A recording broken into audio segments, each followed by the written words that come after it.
Pourquoi vous parlez de la résidence alternée? Parce qu'une proposition de loi entend faire de la résidence alternée le principe en cas de séparation des parents.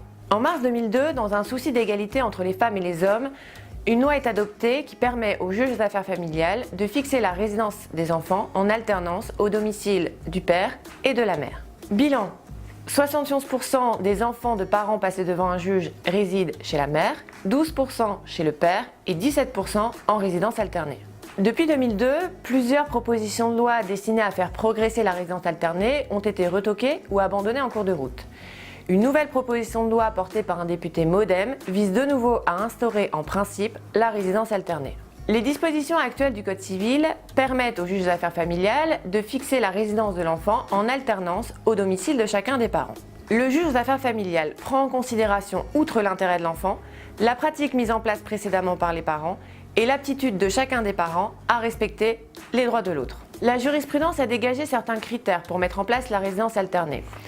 L'absence d'éloignement géographique des domiciles parentaux, une entente raisonnable entre les parents et des capacités d'accueil éducatives de part et d'autre. Le juge aux affaires familiales peut fixer la résidence alternée à titre provisoire pour une certaine durée.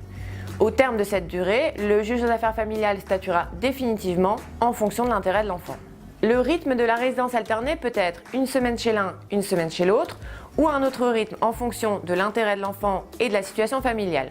3 jours chez l'un, 3 jours chez l'autre, par exemple. La résidence alternée n'est pas incompatible avec le versement d'une pension alimentaire, notamment en cas d'écart entre les revenus des parents. La nouvelle proposition de loi visant à faire de la résidence alternée le principe en cas de séparation des parents relance un débat sensible. Elle est le signe d'une dérive masculiniste pour les uns, d'un progrès en matière d'égalité parentale pour les autres, et la proposition est même considérée dangereuse par certaines associations. La proposition de loi n'entend pourtant pas promouvoir une résidence alternée obligatoire et totalement égalitaire. Le juge aux affaires familiales conservera bien évidemment son pouvoir d'appréciation, notamment en cas de violence ou de conflit parental. La résidence alternée sera le principe et le juge aux affaires familiales pourra, à titre exceptionnel, fixer la résidence de l'enfant chez l'un des parents. Je reviendrai dans une prochaine vidéo sur les suites données à cette proposition de loi.